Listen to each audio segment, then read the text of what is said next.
आप लोग में कुछ लोग तो जानते होंगे मेरे को, मेरे साथ काम कर चुके हैं जो, तो अपन धान की क्वालिटी देखने का आज परीक्षण रखे हैं।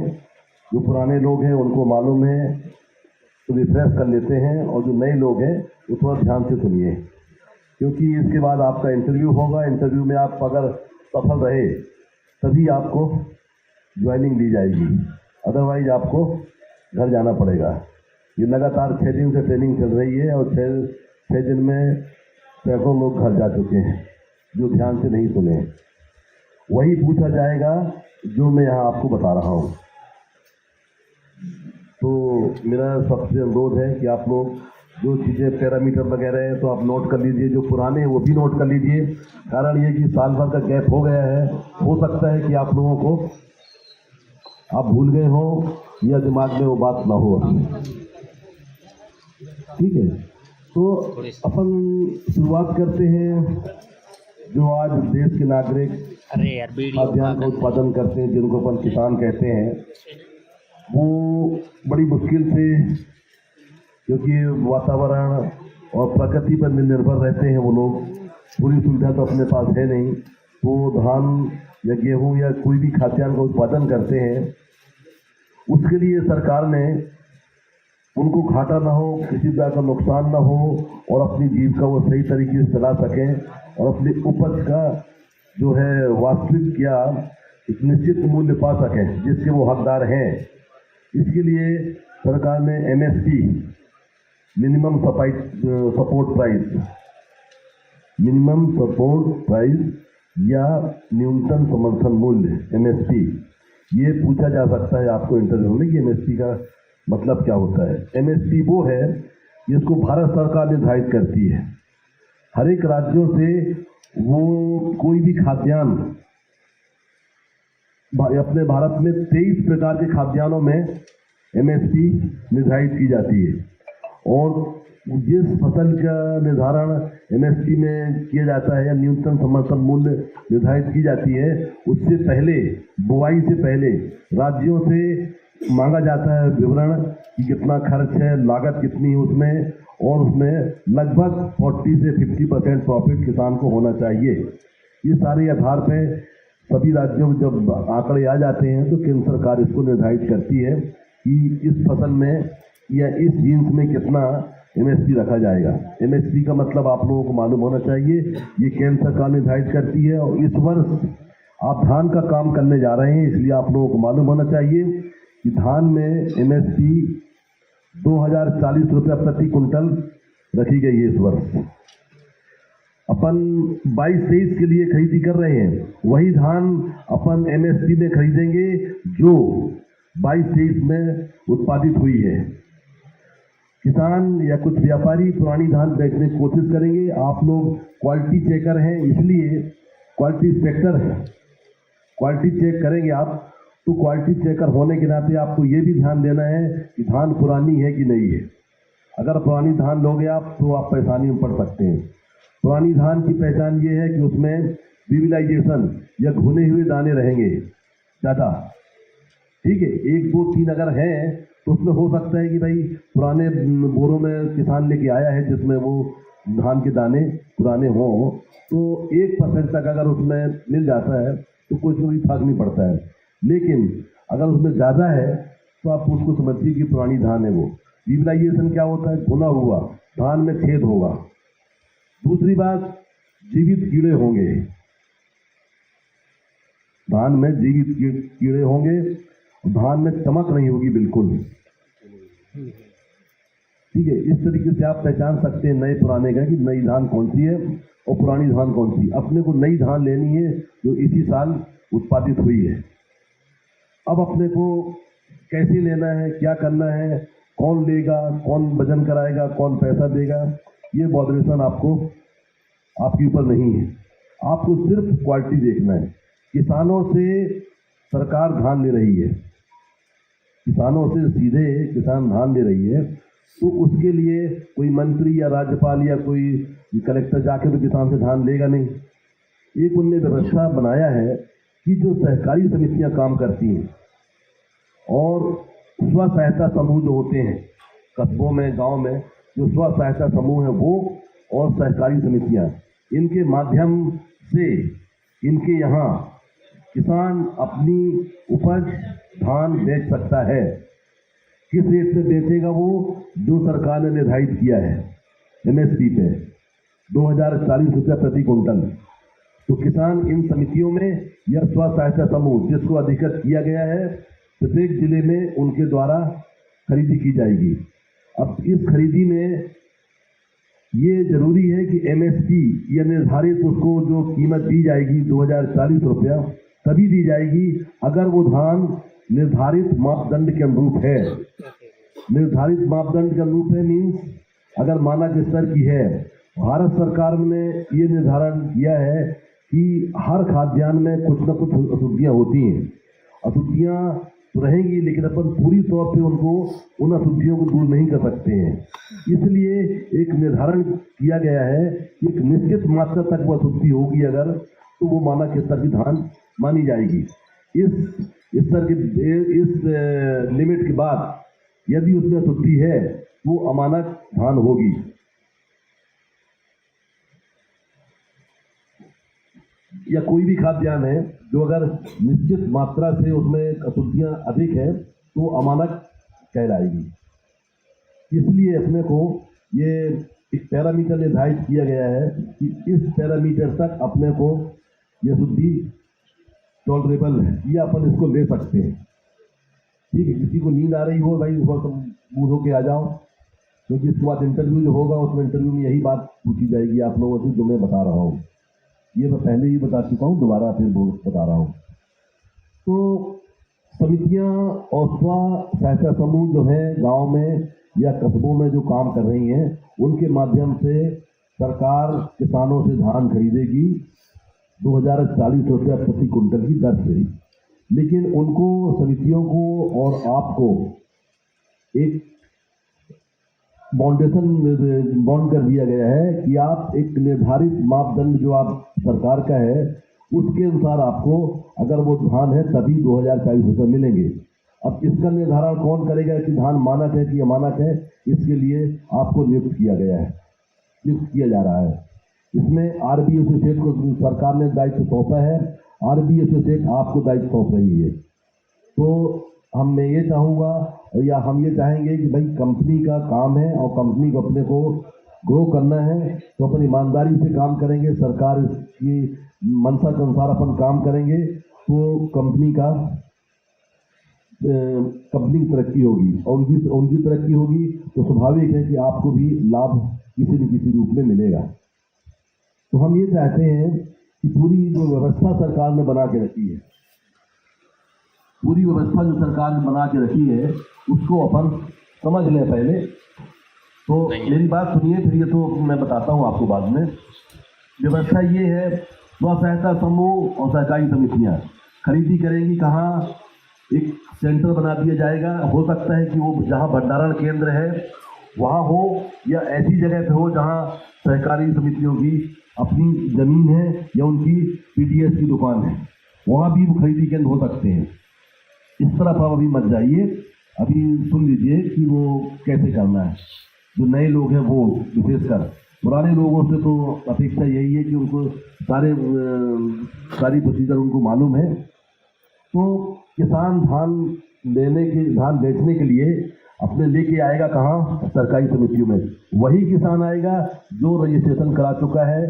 उसके लिए भी एक गवर्नमेंट ने एक समय निर्धारित किया था कि निर्धारित समय तक आप रजिस्ट्रेशन करा लें, और रजिस्ट्रेशन कराने के बाद वो किसान अपना भी स्लॉट बुक करेगा कि किस समिति में उसको बेचना है। पहले ये कुछ 2 वर्षों के पहले ये था कि किसान किस समिति में बेचेगा अपनी उपज को, या धान या गेहूं को, ये रहता था कि सरकार निर्धारित करती थी या समितियां निर्धारित करती थी कि इस समिति में ये किसान बेचेगा। लेकिन अब ये हो गया है कि किसान अपना स्लॉट ऑनलाइन बुक करेगा और किस समिति में उसको बेचना है अपनी सुविधा अनुसार वहाँ जाके वो बेचेगा। समय तारीख सब वो डिसाइड करेगा किसान। अब वो अपनी धान लेकर आएगा, समिति में बेचेगा। समिति में अगर आपकी पोस्टिंग, अभी तक तो ये है कि आपकी पोस्टिंग भंडारण केंद्र में रहेगा, जो पोस्टिंग है आपकी भंडारण केंद्र में रहेगी। तो अभी तक ये है, लेकिन हो सकता है कि आपको 15 दिन या 1 महीने बाद सरकार की कोई पॉलिसी चेंज आ जाए या उसमें वो बदलाव करना चाहें कि आप लोगों को खरीदी केंद्र में ही रखना है। ठीक है, तो खरीदी केंद्र में यदि आप हैं तो फिर तो आपको जब थोड़ा परेशानी बढ़ जाएगी, क्योंकि वहाँ किसानों से आपको आमना सामना करना पड़ेगा। किसी की धान फेल कर रहे हैं, पास कर रहे हैं, मानक अमानक, फेल पास शब्द का प्रयोग कम करें, ज़्यादातर उसको मानक अमानक शब्द का प्रयोग करें। ठीक है, तो मान लो अगर आपको खरीदी केंद्र पे पोस्टिंग दे दी जाती है तो आपको किसान जो अपनी धान लेके आएगा उसको ढेर कराना है। ढेर कराने के बाद ये नहीं कि ट्रैक्टर में वो धान लेके आया है, वहीं से अपन नमूना ले लिए, वहीं सैंपल ले लिए और एनालिसिस करके उसको पास फेल कर दिए, ऐसा नहीं। क्योंकि हो सकता है कि ट्रैक्टर के अंदर बीच में या नीचे धान खराब हो, तो आप ढेर कराइए।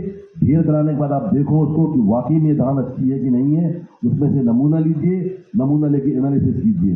एनालिसिस करने के पहले मैं ये पैरामीटर बताऊंगा, अभी आपको जो मैं बता रहा हूँ वो सुनिए।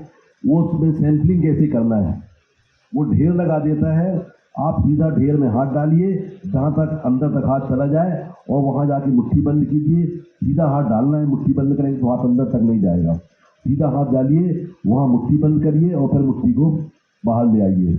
और एक प्लेट में, ये एनामेल प्लेट है, एनामेल प्लेट है ये। कुछ लोग पिछली ट्रेनिंग में एनिमल प्लेट बोलने लगते हैं, तो आप ध्यान रखिए, एनिमल प्लेट कोई नहीं बोलेगा। ये सारे इंस्ट्रूमेंट के नाम आपको याद होना चाहिए कि क्या क्या इसमें लगते हैं। ये भी इंटरव्यू में पूछा जाएगा, ये क्या है, कौन सी प्लेट है।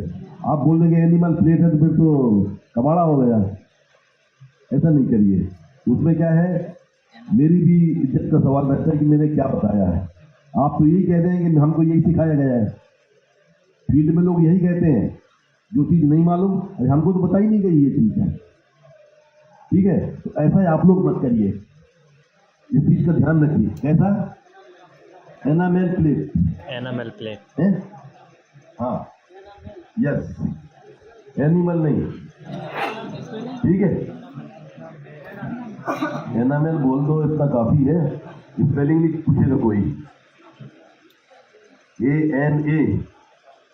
ANAMEL, ठीक है। बाकी स्पेलिंग कोई नहीं पूछेगा, क्योंकि ये जो पूछने वाले हैं उनको खुद को नहीं मालूम, ठीक है। तो आप लोग अगर नए हैं तो आप लोग ये ध्यान रखिए क्या कि जो इंस्ट्रूमेंट है उसके आपको नाम मालूम होना चाहिए कि क्या क्या इंस्ट्रूमेंट अपन उपयोग करते हैं। एनामेल प्लेट है, पॉकेट बैलेंस है, पर्ची है जिसको इंग्लिश में बैक टायर कहते हैं, डिवाइडर है, मॉइस्चर मीटर है। ये सारी चीज़ें आपको पहचान होना चाहिए इन सब चीज़ों का। और एक आप जिससे अपन एनामेल प्लेट में धान उठा के रखते हैं उसको चम्मच कोई नहीं कहेगा, स्कूप कहेगा, क्योंकि उसके, हाँ, आप पढ़े लिखे लोग हैं और एक क्वालिटी इंस्पेक्टर के पद पे जा रहे हैं, वहाँ जाके आप चम्मच दे यार, ऐसा नहीं बोलना है, ठीक है। क्योंकि आपको भी थोड़ा वहाँ जब जाएंगे और क्वालिटी इंस्पेक्टर शब्द आपके साथ जुड़ गया है तो कम से कम आपका थोड़ा सा ऐसा पता चाहिए पर्सनैलिटी की, नहीं यार आदमी जानता है। जो चीज़ें मैं बताने जा रहा हूँ वो बहुत कम उपयोग आएंगी। आप 8 दिन 10 दिन बाद तो वहाँ पर आप ढेर से धान उठाए और कहाँ का एनालिसिस, कहाँ का क्या, हाँ ठीक है पास है, ये फेल है, और अधिकतर पास ही करोगे आप, हमें मालूम है। लेकिन हम आएंगे तो अब देखेंगे उसको एनालिसिस करके, अगर फेल हुआ बेटा तो समझ लो कि दायित्व पूरा आपके ऊपर रहेगा क्वालिटी का। क्योंकि अगर आप रख के भी चले जाएंगे सोचे कि हमने तो अब अलग हो गए हैं, इससे कुछ नहीं होगा। जब तक धान जहाँ से आइए, जहाँ नहीं मिल जाती या मिलिंग नहीं मिल जाती उसकी, तब तक आप लोगों की जवाबदारी बनी रहेगी, क्योंकि पूरा रिकॉर्ड आपका यहाँ है कंपनी के पास, सरकार के पास, ठीक है। तो आप लोग ऐसा कुछ मत करिए कि आप लोग जाने के बाद आप लोग परेशानी बढ़े। तो वो ढेर से आप अपन लगभग 1-1.5 किलो सैंपल ले लिए, 1.5 किलो से 2 किलो के बीच में सैंपल कितना लेना है, इंटरव्यू पूछा जाएगा, जो भी इंटरव्यू लेगा वो पूछेगा कि सैंपल कितना लेना है। तो अपने को ढेर से या ट्रक से भी अगर आप लेंगे गोदाम में, तब भी आपको 1.5 किलो ही सैंपल लेना है, तौल के नहीं, अंदाज। जो ढेर रहेगा चाहे वो 200 कुंटल का हो या 250 कुंटल का हो, आप चारों तरफ से सैंपल लेंगे, ऊपर से एक दो जगह सैंपल लेंगे, तो ऐसा आज तक ही देखा गया है कि एक सामान्य आदमी की मुट्ठी में 1.5 से 2 किलो सैंपल आता है। क्या बोल रहे हैं? अब तौल के देखेंगे अब अगली बार अपन। भाई ये बताओ कि तौल के हर बार थोड़ी मुट्ठी में कुछ ग्राम छूट गई, कुछ आई, किसी में 50 ग्राम आ रही, किसी में 70 ग्राम आ रही, किसी में 10 ग्राम आ रही। कहीं आप आए बाएं यहाँ वहाँ देख रहे हो तब तक मुट्ठी खुल गई रास्ते में, 10 ही ग्राम आई। क्या करें कितनी बार मुट्ठी? लेकिन ऐसा माना जाता है कि अधिकतम जगह से आप लेंगे। कई लोग अभी कल ये बता रहे हैं कि 10 जगह से लेंगे, 10 जगह नहीं है, तो निश्चित नहीं है। आप कोशिश करिए, अगर आपको सही एनालिसिस करना है तो मैक्सिमम स्थानों से अधिकतम स्थानों से लीजिए ताकि आपको सही धान मिल सके। हाथ डाल के निकालने का मतलब ये है कि आप अंदर की धान का भी एनालिसिस कर सकते हैं। ऊपर तो आपकी निगाह देख रही है कि वो धान कैसी है, और अगर ऊपर वो धान खराब है इसके बाद भी आप अंदर से लेके कोशिश कर रहे हैं तो इसका मतलब कि आपकी मंशा कुछ और है। भाई आप ऊपर धान देख लो कि ये मानक है कि नहीं, जैसे रखा है ढेर रखा है हमारे साथ, इससे अपने को अंदाजा लग जाता है कि ये मानक है कि नहीं है। ठीक है, अगर उसमें सुधार करने की गुंजाइश है तो आप किसान को सलाह दीजिए, प्रेम से। लड़ाई झगड़ा करेंगे, अगर वहाँ हेटबाजी करेंगे, दादागिरी दिखाएंगे तो वहाँ पे डंडे पड़ेंगे। डंडे नहीं पे कम से कम ठूसा तो पड़ ही जाएगा आप लोगों को। इसलिए ऐसी नौबत वहाँ क्रिएट मत करिए, क्योंकि हम देखते रहते हैं रीवा, सतना, बालाघाट, जबलपुर, नरसिंहपुर, जहाँ भी जाओ तो कुछ ना कुछ विवाद होता है और नौबत आती है। फिर आप लोग वहाँ, आपकी तरफ वहाँ कोई बोलने वाला नहीं होगा। सारे लोग उसमें से अगर 100 लोग हैं तो 75% लोग ये जानते हैं कि आप सही हो और वो गलत है, लेकिन साथ उसी कर देंगे। 10-20% लोग चुप रहेंगे, यार अपने को क्या करना, वो दोनों का झगड़ा है, लेकिन आप अकेला रहेंगे वहाँ। इसलिए अपने को राशि से वहाँ निपटाना है, झगड़ा करना नहीं है। नमूना ले लिए अपन 1.5 किलो, और अगर आप गोदाम में हैं, जैसा कि अभी तक ये माना जा रहा है कि आप लोग गोदाम में ही रहेंगे, क्यों? क्योंकि कुछ किसानों से आपका विवाद ज़्यादा होता है। किसान के साथ 4 लोग आते हैं और जो वास्तविक किसान है वो तो आता नहीं है, ये तो बिचौलिए आते हैं या कोई व्यापारी जो वहाँ का है लोकल वो आता है, या कोई ऐसा व्यक्ति आता है जो ठेका ले लेता है, चलो मैं आज तेरे को आगे ला देता हूँ, बाकी तुम मेरे को समझ लेना, शाम को बैठ लेंगे अपन, इस टाइप वाली बात करके। तो अपने को ये सारी समस्याएँ होती हैं, इसलिए अपने को ऐसा काम करना है कि हम सुरक्षित वहाँ से 2-3 महीने 2.5 महीने काम करके और निकल के आ जाएं, क्योंकि आप लोगों का भी बहुत आगे जाना है। इसको बहुत ये नहीं कि आपको पूरा जीवन इसी में बिताना है, ऐसा नहीं। इसलिए आप किसी प्रकार का, जैसे भी रीवा में है 4 सर्वेयर अंदर हैं, FIR हो गई है, अब उनका रिकॉर्ड तो पूरा खराब है कि नहीं, वो कहीं के लायक नहीं रह गए। क्योंकि अगर सफाई की नौकरी भी अगर दी जाती है गवर्नमेंट में तो उससे पुलिस वेरिफिकेशन होता है। ठीक है, तो अब देखिए हर जिले में, अब यहाँ से आप ट्रेनिंग लेके जाएंगे, इंटरव्यू लेके जाएंगे, कल या परसों में आपके पास टेलीफोन आएगा या मैसेज आएगा या आप इस जिले में जाके ज्वाइन करिए। तो आपको ये मालूम होना चाहिए कि वो उस जिले में कौन खरीदी कर रहा है। मार्केटिंग फेडरेशन की NTSC 2 एजेंसियाँ खरीदी कर रही हैं। एक मार्केटिंग फेडरेशन, इसमें DMO होता है, डिस्ट्रिक्ट हेड। मार्केटिंग फेडरेशन या जिला विपणन संघ, हिंदी में जिला विपणन संघ, उसको शॉर्ट में अपन मार्कफेड भी कहते हैं, और मार्कफेड का फुल होता है मार्केटिंग फेडरेशन। ठीक है, और दूसरी संस्था है MPSC। ये हर जिले में मिलेंगी, जहाँ भी आप जाएंगे ये दोनों संस्था मिलेंगी, लेकिन एक संस्था वहाँ खरीदी कर रही है। जैसे जो बालाघाट जाएंगे, बालाघाट में मार्केटिंग फेडरेशन खरीदी कर रही है। जबलपुर जाएंगे, वहाँ मार्केटिंग फेडरेशन खरीदी कर रही है। होशंगाबाद जाएंगे, वहाँ भी मार्केटिंग फेडरेशन खरीदी कर रही है। बाकी जिलों में MPSC मतलब आपूर्ति निगम, MPSC मतलब हुआ Madhya Pradesh state civil supply corporation. ठीक है, तो वहाँ के आपके डिस्ट्रिक्ट हेड जो होते हैं, जिला प्रबंधक MPSC के या DMO मार्केटिंग फेडरेशन के, वहाँ जाके आप ज्वाइन करेंगे। ज्वाइन करने के बाद आपको किसी न किसी भंडारण केंद्र में प्रदर्शित दी जाएगी, जहां की समितियों या स्व सहायता समूहों द्वारा खरीदी हुई धान जो किसानों से उसने मिनिमम सपोर्ट प्राइस में खरीदा है, वो खरीद कर जमा करने के लिए भेजेगा या लाएगा समिति वाला। वहाँ आपकी पोस्टिंग होगी। वहाँ आपको ये देखना है कि ये लाई हुई धान मानक स्तर की है कि नहीं। सरकार तभी जमा कराएगी जब आप उसको पास कर देंगे। आपके पास करने के बाद ही सरकारी गोदामों में वो माल जमा होगा। कोई भी भंडारण केंद्र में तभी जमा होगा जब आप उसका मानक अमानक निर्धारण आप कर देंगे। तो परचेज सेंटर में मैंने बताया कैसे सैंपल लेना है। अब ट्रक से कैसे सैंपल लेना है। अगर आप भंडारण केंद्र में हैं, खरीदी केंद्र दूर है, वहाँ से ट्रक आया है, ट्रक चालान साथ में आएगा, उसमें देखिए आप कितने बोरे हैं। 700, 800, 600, 800 तक अधिकतम बोरे रहते हैं और 500 के ऊपर रहते हैं। आप देख लीजिए। तो सबसे पहले ट्रक के पीछे की छल्ली से अधिकतम बोरों से या सभी बोरों से सैंपल लेके और ऊपर के बोरों से धान निकाल के ये देख लीजिए कि ये धान मानक स्तर की है कि नहीं है। अगर मानक स्तर की है तो आप वो केंद्र प्रभारी को बोलिए जो वहाँ गोदाम में होगा, ये ट्रक खाली कराया जाए। और जब ट्रक खाली होगा तो उसके बाद वाली छल्ली को भी आपको देखना है। 10-5 बोरे में आपको चलते फिरते वहाँ पर्ची मारना है कि इसके बाद की छल्लियों में जो धान है वो मानक स्तर की है कि नहीं है।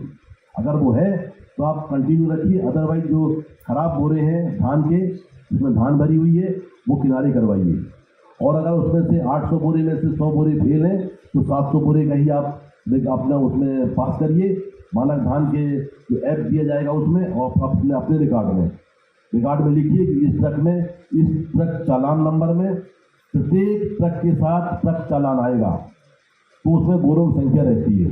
आप उसके ट्रक चालान में भी लिख दीजिए कि आपके 800 बोरे में से 700 बोरे मानक हैं, 100 बोरे अमानक हैं। और अपने रिकॉर्ड में भी आप जो रजिस्टर आपके पास होगा, रजिस्टर में आप एंट्री करेंगे इस चीज़ को। और ऐप जो अभी बताया जाएगा आखिरी में, तो अपने कबीर जी बताएंगे ऐप के बारे में, तो वो आपको फिर उसमें भरना है कि कितने मानक बोरे हमको मिले हैं। अगर पूरा ट्रक खराब है या 50% से लगभग उसमें माल खराब है तो पूरा ट्रक आप वापस कर दो, ठीक है। अमानक धान फिर वो समिति वाला उसको इम्प्रूव कराएगा, छन्ना पंखा करवाएगा, तो इसके बाद आपके पास दोबारा लेके आएगा वो। तो उसके लिए दूसरा चालान होगा, उसी चालान में वो आप पास नहीं कर सकते। जो चालान एक बार आप रिजेक्ट कर चुके हैं उसी चालान से आप पास नहीं कर सकेंगे। और ये भी हो सकता है कि जिस गोदाम में आपकी पोस्टिंग है वहीं उसी के प्रांगण में, उसी के मैदान में धान की खरीदी केंद्र बना हुआ हो। अगर वो वहाँ है तो वहाँ वो धान खरीदेगा, उसका सर्वेयर रहेगा समिति का।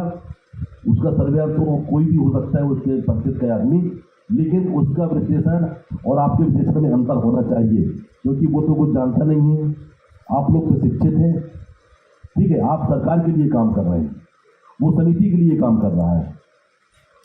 तो जो समिति की जो धान आएगी ट्रकों में, उसके अपन सैंपल ले लिए, और सैंपल लेने के बाद वही 1.5 किलो के आसपास सैंपल होना, 1.5 और 2 किलो के बीच में आप एनालिसिस करेंगे। अब एनालिसिस करने से पहले अपने को ये मालूम होना चाहिए कि उसमें क्या क्या अशुद्धियाँ हो सकती हैं, ठीक है। उसके लिए एक पैरामीटर जो मैंने बताया निर्धारित किया गया है, वो क्या है पैरामीटर, वो अपन देख लेते हैं। सबसे पहले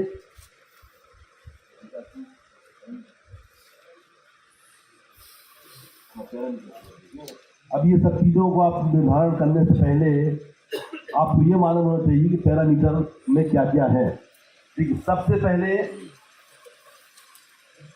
फॉरेन मैटर है या विजातीय तत्व है। विजातीय तत्व क्या है?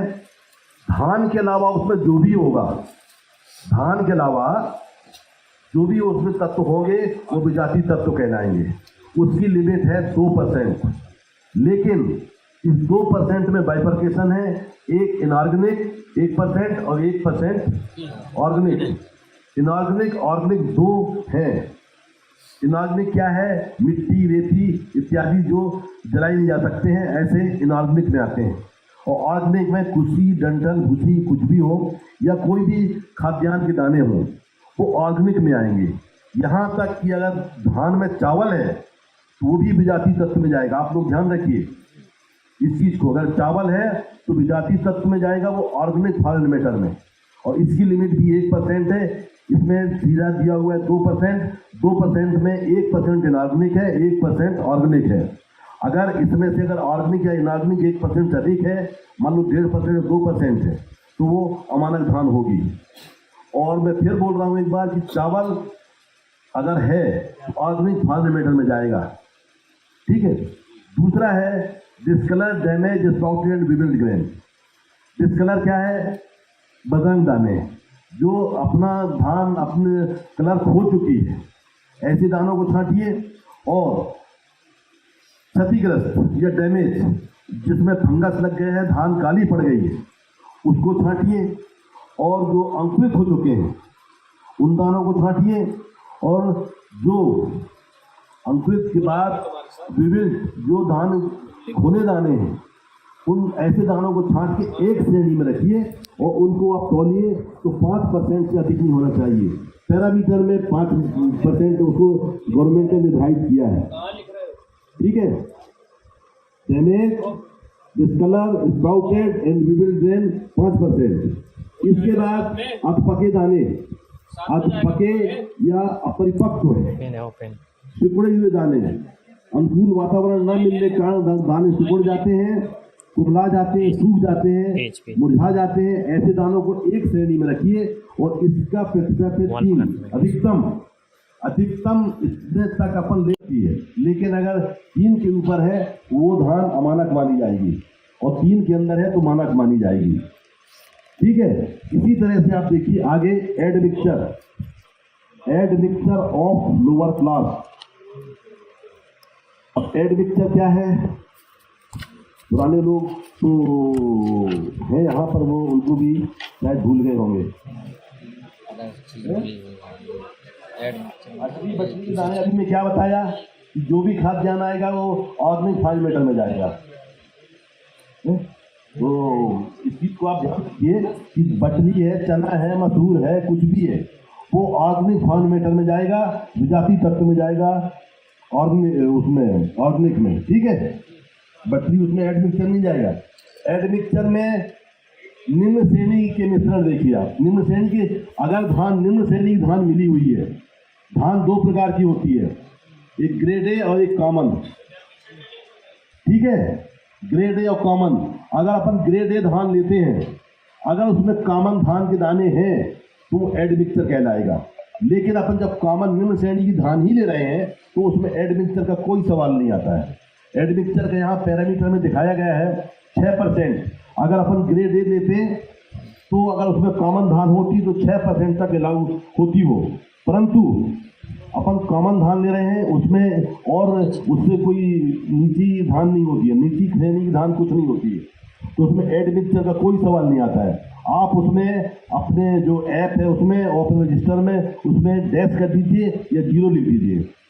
एडमिक्सचर में कोई कुछ नहीं लिखेगा, सिर्फ 0 ही आएगा उसमें, ठीक है। और नमी, इसके बाद नमी है, नमी है 17%। मॉइस्चर मीटर से उसको अपन ज्ञात कर लेते हैं।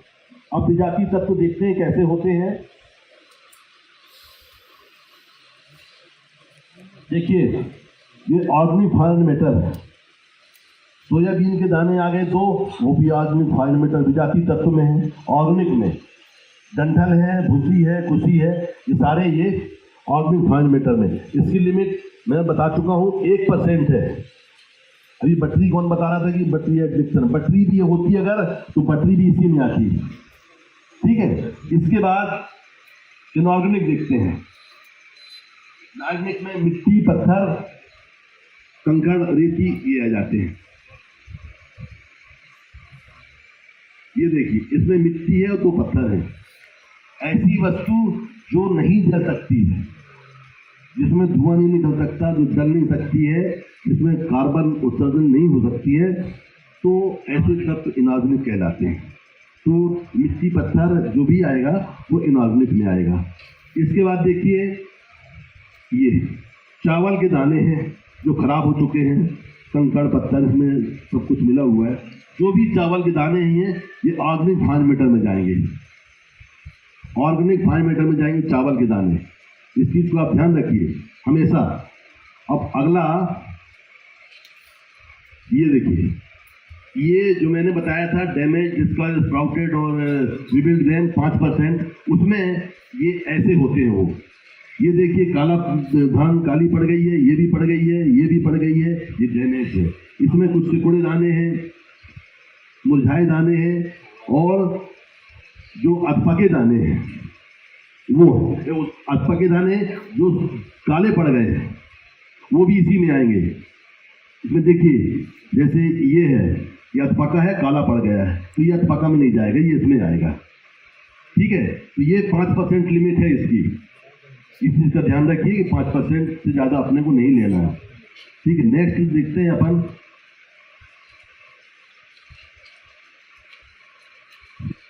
ये देखिए, इसमें ऐसा कोई दाना नहीं है जिसमें कि धान हो, धान कहलाए। जैसे अपने को सूखी या सुनहरे रंग की धान का कलर होता है, वैसा कहीं नहीं दिख रहा है आपको। इसमें अधपके दाने दिख रहे हैं, मुरझाए दाने दिख रहे हैं, ठीक है, कुमलाए दाने दिख रहे हैं। अगर यही इसमें से मान लो अगर ये काला पड़ जाए, ये काला पड़ जाए, तो ये डैमेज में चले जाएंगे। ठीक है, अधपके हैं तो कुछ नहीं, लेकिन वो डैमेज में चले जाएंगे।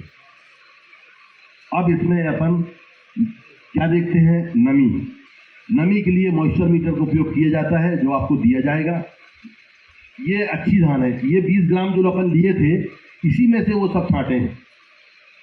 अपन 20 ग्राम लेके एनालिसिस करते हैं, नमूना लेते हैं 1.5 किलो। ठीक है, नमूना 1.5 किलो लाते हैं, उसमें से 20 ग्राम लेते हैं। लेने का जो प्रोसीजर है वो हम अभी आपको आगे बता रहे हैं। सबसे पहले तो ये आप ये देख लीजिए कि भाई 1.5 किलो सैंपल ले लिए हैं, उसमें से अपने को क्या क्या शुद्धियाँ छांटना है, पैरामीटर वो बता दिया है, और कैसी होती हैं शुद्धियाँ ये भी दिखा दिया है। अब एक प्लेट में अपन 20 ग्राम लेके एनालिसिस करते हैं। ये देखिए धान, इस धान में से जो 20 ग्राम लिए हैं उसमें से ये अशुद्धि छाटे हैं। ऑर्गेनिक फार्मेटर, इनऑर्गेनिक, डैमेज डिस्कलर और इमेच्योर, ठीक है, संकन श्रिविल्ड या सिकुड़े हुए या मुरझाए हुए दाने उसमें डैमेज दाने हैं। ये इनऑर्गेनिक है, ये ऑर्गेनिक है। एक प्लेट में रख लिए ये, और इसके बाद सबको तौलते हैं अपन।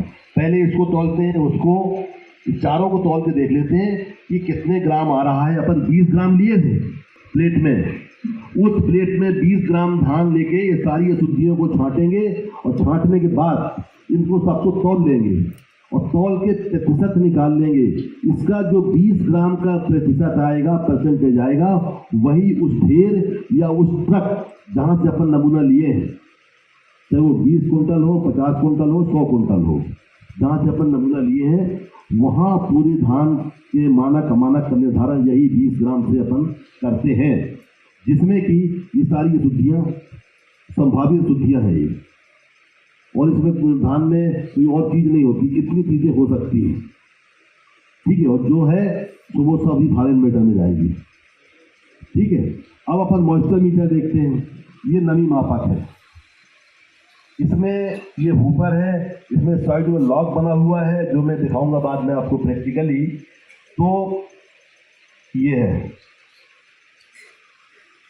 इसमें इस निशान तक धान भरते हैं, इसको लॉक कर देते हैं। पहले लॉक करने का बना हुआ है, आप अभी पास से हम दिखा देंगे आप सभी को। ठीक है, ये ऊपर इसमें इस निशान तक धान भरते हैं, और धान भरने के बाद लॉक उसमें रखते हैं मॉइस्चर मीटर पे, और मॉइस्चर मीटर में रखने के बाद लॉक खोल देते हैं, तो इसकी पूरी धान उसमें चली जाती है। फिर 2 नंबर की बटन लगभग 1-2 सेकेंड दबा के रखते हैं, तो उसमें नमी का प्रतिशत आ जाता है। साइलेंट कर लो ना। ठीक है, देखिए आप इस चित्र के माध्यम से आप अभी देखिए, जितना समझ में आए तो फिर हम इसको और बताएंगे। लॉक करने के बाद इसमें ये धान डाल रहे हैं, दिख रहा है सबको? जिसको ना दिखे वो हम आगे आपको बता देंगे।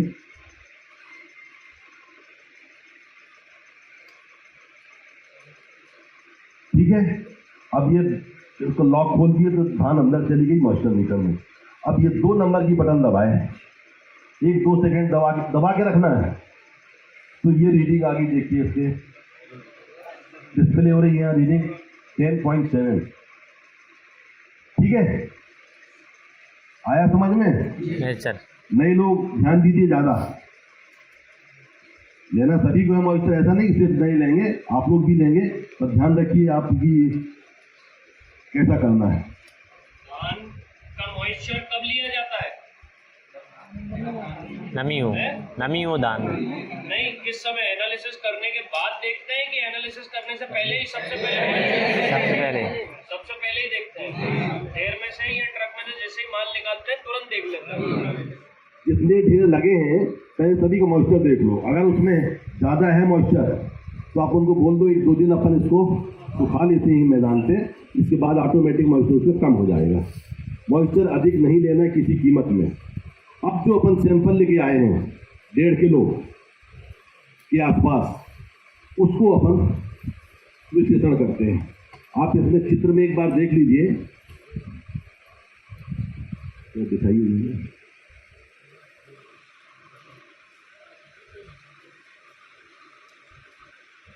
ये देखिए 1.5 किलो सैंपल लेके आए हैं अपन, उसको अच्छे तरीके से मिक्स करेंगे। पहले तो हाथ से मिक्स करेंगे और मिक्स करने के बाद इससे एक सर्कल बनाएंगे, गोलाकार में। इस ढेर को जो अपने पास 1.5 किलो का सैंपल है, इसको इस ढेर का अपन गोलाकार में इसको फैलाएंगे, जैसी रोटी होती है जो, वैसे ही चाहिए हमको गोलाकार, तभी अपने इसमें से ले पाएंगे। इसका 4 भाग करते हैं। ठीक है, 4 भाग करने के बाद स्केल रखिए आप, स्केल से करेंगे 4 भाग। आमने सामने के 2 भाग लेना है और दूसरे आमने सामने के भागों को अलग कर दीजिए। ये देखिए आप 2 भाग मैंने लिया है आमने सामने के, और वो 2 भाग अलग कर दिए, ये एक साथ अलग कर दिए। अब इस 2 भाग जो लिए अपन, फिर से वही प्रक्रिया, धान को मिक्स कर रहे हैं। देखिए कैसे मिक्स करते हैं, और मिक्स करने के बाद फिर से वही गोला कस्ती देना है इस ढेर को। तो ये ढेर है अपने पास, तो ये 1.5 किलो लिए थे, अब उसमें से आधा हो गया। अब ये वैसे ही जैसा पहले किए थे वैसे ही इसको फैलाना है, और फैलाने के बाद इसको पुनः 4 भाग करना है। स्केल की मदद से करेंगे तो अच्छे तरीके से हो जाएगा। देखिए अब इसको 4 भाग करना है अपने को, और जो आमने सामने के भाग पहले लिए थे उनको छोड़कर दूसरे आमने सामने के भाग को लेंगे अब, जो लगभग 150 से 200 ग्राम के आसपास है। अगर धान ज़्यादा निकाल लिए हैं, इससे ज़्यादा अपने को निकालना नहीं है, लेकिन अगर ये ज़्यादा निकालिए तो इसको 3 बार भी कर सकते हैं। अपने को ये देखिए आप, हमारे पास 150 से 200 ग्राम के आसपास धान बची है, इसमें से अपने को 20 ग्राम लेना है। पहले 1.5 किलो लिए, 2 बार डिवाइड किए, तो उसमें 150-200 ग्राम जो बचता है उसमें से अपने को 20 ग्राम लेना है। ये अंतिम बार डिवाइड करने के बाद जब 200 ग्राम 150 ग्राम बच गई धान, तब उसको फिर से वैसे फैलाते हैं जैसे बाकी को 2 बार फैला चुके हैं अपन। तो ढेर को उसको ऐसा रूप दे देते हैं गोलाकार रोटी की आकृति का, पूरा एक सर्कल बनेगा। सर्कल में से अपने को 9 स्थानों से, आप नोट कर लीजिए, 9 स्थानों से लेना है, 5 अंदर और 4 बाहर।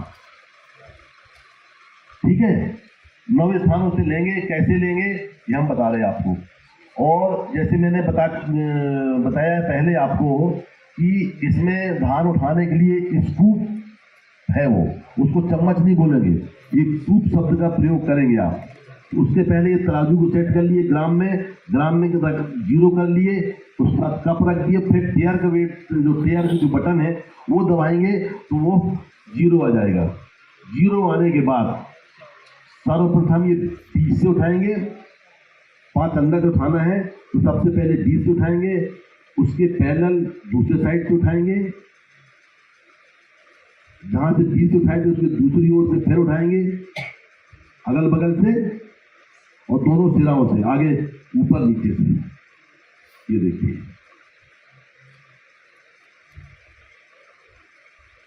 ये 5 जगह से धान अपन अंदर से उठा लिए। सबको दिख रहा है? 5 स्थानों से हमने उठाया है। ठीक है, ये 5 स्थानों के बाद से 4 जगह से बाहर से उठाना है।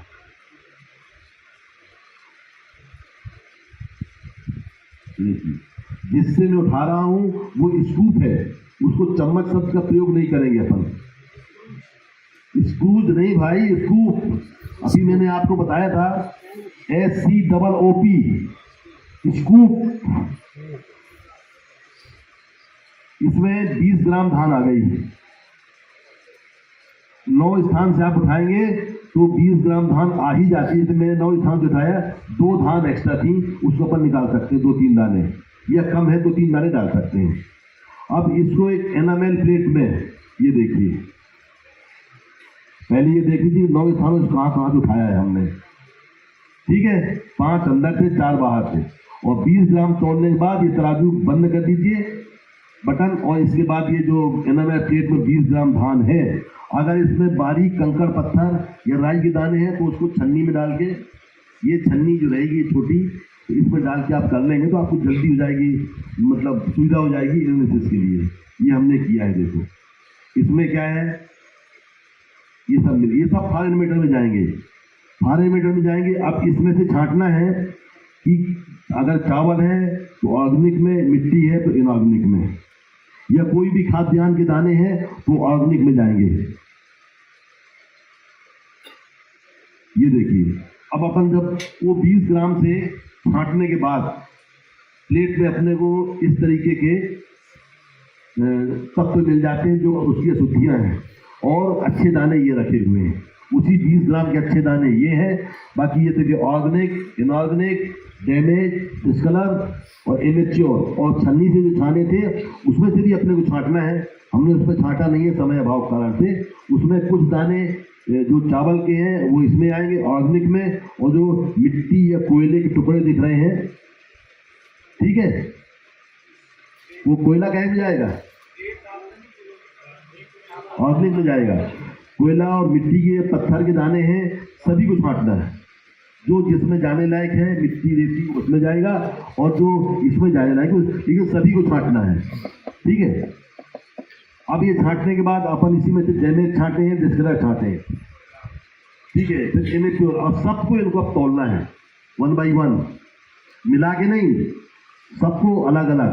एक ग्रुप में ये है, दूसरे ग्रुप में ये है, और लेकिन डैमेज, डिस्कलर जो है ना, और स्प्राउटेड और विविल्ड एक श्रेणी में रख के, एक ग्रुप में रख के तोलना है, सबको अलग अलग नहीं। और अधपके सिकुड़े मुरझाए दाने अगर काले पड़ गए हैं तो डैमेज में ही जाएंगे, इसमें आएंगे। और इनको सबको तोल लिए अलग अलग, और सबका परसेंटेज निकाल लिए। परसेंटेज निकालने के लिए मान लो आपकी रीडिंग आ जाती है 2 ग्राम, 20 में 20 ग्राम लिए हैं अपन एनालिसिस के लिए। अगर 2.0 आ गया, जो 2 है उसमें 5 का गुणा कर दीजिए, 2 पंचे 10% उसमें अशुद्धि वो मानी जाएगी, ठीक है। जो भी रीडिंग आ रही उसमें अगर 20 ग्राम से आप कर रहे हैं तो 5 का गुणा कर दीजिए, तो आपका वो मतलब परसेंटेज या प्रतिशत निकल आएगा। और अगर 10 ग्राम में अगर कभी जरूरत पड़ी तो वो 2 ग्राम मतलब वो 0 इधर आएगा, 20% हो जाएगा, उसमें 10 का गुणा करो, 10 दूनी 20, ठीक है। 10 का गुणा करना है 10 ग्राम में, और 5 का गुणा करना है 20 ग्राम में, तो वो परसेंटेज आपको निकाल के बनना चाहिए। सबको समझ में आ गया यहाँ तक?